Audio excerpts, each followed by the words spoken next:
Hi viewers, ప్రస్తుతం టాలీవుడ్లో sequel hype కొనసాగుతుంది. పార్ట్ 1కు ఉన్న హైప్ని పార్ట్ 2లో కూడా ఉపయోగించుకోవాలి అని చెప్పి చాలామంది మేకర్స్, ప్రొడ్యూసర్స్, హీరోలు అందరూ కూడా ఫీల్ అవుతున్నారు. అయితే ఈ పార్ట్ 2 ఈ సీక్వెల్ మేకింగ్ అనేది నిజంగా ఆ సినిమాకు ఉపయోగపడుతుందా, లేకపోతే సినిమాని చంపేస్తుందా, సినిమాని అసంపూర్తిగా ముగిస్తుందా అనేది మనం ఒకసారి చర్చించుకుందాం. అలానే ఆడియన్స్ ఏం ఫీల్ అవుతున్నారు, అసలు ఆడియన్స్ నిజంగా సీక్వెల్ని కోరుకుంటున్నారా, కోరుకుంటే ఎలాంటి సీక్వెల్ని కోరుకుంటున్నారు, అసలు ఎలాంటి క్లైమాక్స్, ఎలాంటి ముగింపు వాళ్ళు కోరుకుంటున్నారని మనం వీడియోలో చర్చించుకుందాం. ముందుగా ప్రస్తుతం టాలీవుడ్లో సీక్వెల్ మేకింగ్లో ఉన్న సినిమాల లిస్ట్ ఒకసారి మీకు చదివి వినిపిస్తాను. సలార్ 2, బింబిసారా 2, గూఢచారి 2, కల్కి 2, దేవరా 2, అఖండ 2, హరిహర వీరమల్లు లేటెస్ట్గా పార్ట్ 2 కూడా అనౌన్స్ చేశారు ఆ సినిమాలు, అండ్ పుష్ప 3 ర్యాంపేజ్, అండ్ ఇవాళ రిలీజ్ అయిన కింగ్డమ్ మూవీకి కూడా పార్ట్ 2 సీక్వెల్ అనౌన్స్ చేయడం జరిగింది క్లైమాక్స్లో. సో ఓవరాల్గా ఇన్ని సినిమాలు ఉన్నాయి టాలీవుడ్లో, ఇన్ని సినిమాలు సీక్వెల్ మేకింగ్లో ఉన్నాయి. అయితే ఆశ్చర్యకరమైన విషయం ఏంటంటే వీటిల్లో ఏ ఒక్క సినిమా కూడా ఎక్సెప్ట్ అఖండ 2 మిగతా ఏ సినిమా కూడా షూటింగ్ దశలో చేరుకోలేదు. అఖండ 2 కూడా సెప్టెంబర్లో రిలీజ్ కాబోతుంది.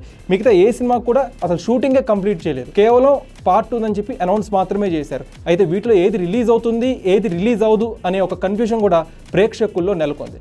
సో దీనిపై ప్రస్తుతం సోషల్ మీడియాలో నెటిజన్స్ ఏమనుకుంటున్నారంటే, ఈ పార్ట్ 2 అనేది అనౌన్స్ చేసి సినిమాని క్లైమాక్స్లో అసంపూర్తిగా ముగిస్తున్నారు, సినిమాని చంపేస్తుందని చెప్పి చాలామంది నెటిజన్స్ ప్రేక్షకులు అయితే ఫీల్ అవుతున్నారు. ఒక పద్ధతిని, సరైన పద్ధతిని అవలంబిస్తే బాగుంటుంది. ఒకవేళ సీక్వెల్ తీయాలనుకుంటే అది తప్పేం కదా, ఎందుకంటే ఆ కథ ఎంతవరకు రాసుకున్నారనేది ఆ డైరెక్టర్ యొక్క ఐడియాలజీ బట్టి ఉంటుంది. సో ఒక కథని ఒక పార్ట్లో చెప్పలేకపోతే ఖచ్చితంగా పార్ట్ 2 తీయాలి.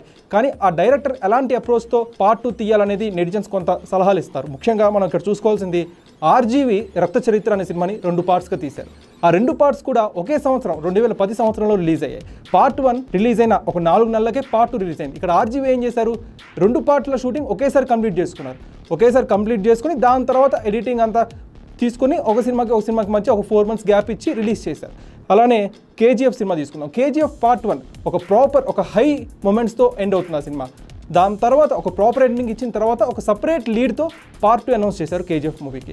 ఇక బాహుబలి తీసుకుంటే బాహుబలి అప్పట్లోనే మ్యాగ్నమ్ ఓపస్ మూవీ కాబట్టి పార్ట్ 2 ఖచ్చితంగా ఉండాలి కాబట్టి రాజమౌళి ఘన విజయం సాధించారు ఆ సినిమా. ఇలాంటి ప్రాపర్ ప్లాట్ఫామ్ అనేది ఏర్పరచుకోకుండా సెకండ్ హాఫ్లో క్లైమాక్స్లో పార్ట్ 2 ఎందుకు అనౌన్స్ చేస్తున్నారు, సీక్వెల్ ఎందుకు అనౌన్స్ చేస్తున్నారు అని చెప్పి చాలామంది ప్రేక్షకులు ఫీల్ అవుతున్నారు. ముఖ్యంగా దేవరా లాంటి మూవీస్కి ఎందుకు పార్ట్ 2, పార్ట్ 1లోనే ముగించేయచ్చు కదా, ఒక స్టాండ్ అలోన్ మూవీగానే ఆ మూవీని తెరకెక్కించదు కదా అని చెప్పి చాలామంది ఫ్యాన్స్ అయితే ఫీల్ అవుతున్నారు. అందులో జూనియర్ ఎన్టీఆర్ ఫ్యాన్స్ కూడా ఉన్నారు. అలానే హరిహర వీరమల్లు మూవీ కూడా క్లైమాక్స్లో ఔరంగజేబ్ని హరిహర వీరమల్లు కలిసిన తర్వాత ఏదైనా ఒక డైలాగ్ వర్షన్ పెట్టి అక్కడే ఒక హై మూమెంట్స్తో ఫినిష్ చేస్తే బాగుండేది కదా, ఎందుకు పార్ట్ 2 అనౌన్స్ చేశారు, కథని అసంపూర్తిగా అక్కడే ముగించేసినట్టు అయిపోయింది కదా అని చెప్పి చాలామంది ప్రేక్షకులు సినిమా రిలీజ్ అయిన రోజే ఫీల్ అయ్యారు. అది నెగిటివ్ ఆస్పెక్ట్గా కూడా మారింది ఆ సినిమాకి.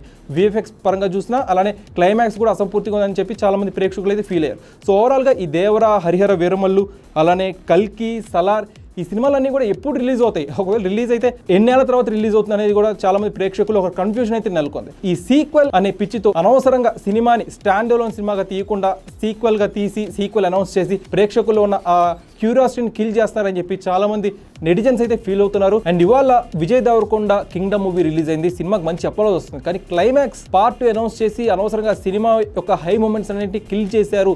అలా కాకుండా స్టాండ్ అలోన్ మూవీ కానీ కింగ్డమ్ రూపొందించవచ్చు కదా అని చెప్పి చాలామంది ప్రేక్షకుల నుంచి ఒక ఫీడ్బ్యాక్ వస్తుంది. మరి ఈ ఫీడ్బ్యాక్ ప్రొడ్యూసర్ అలానే విజయ్ దేవరకొండ, డైరెక్టర్ గౌతమ్ తిన్ననూరి వద్దకు వెళ్ళిందా, వాళ్ళే అనుకున్నారు, మరి వాళ్ళకే తెలియాలి. సో పార్ట్ 2 ఒకవేళ కింగ్డమ్ తీస్తే ఎప్పుడు రిలీజ్ చేస్తారనే క్లారిటీ కూడా సక్సెస్ మీట్లో ఒకసారి అనౌన్స్ చేస్తే బాగుంటుంది. ఒకవేళ సీక్వెల్ కనుక అనౌన్స్ చేస్తే ఎలా తీయాలి, for example hit 1, hit 2, hit 3 అలా ఒక ఫ్రాంచైజ్ పరంగా తీస్తే బాగుంటుందా, లేకపోతే సీక్వెల్ అనౌన్స్ చేసిన తర్వాత పార్ట్ 1 రిలీజ్ అయిన ఎన్ని రోజులకి, ఎన్ని నెలలకి పార్ట్ 2 రిలీజ్ అయితే బాగుంటుంది? మీరేమనుకుంటున్నారు? మీ అభిప్రాయం ఏంటి? కామెంట్ సెక్షన్లో పంచుకోండి. Thanks for watching this video.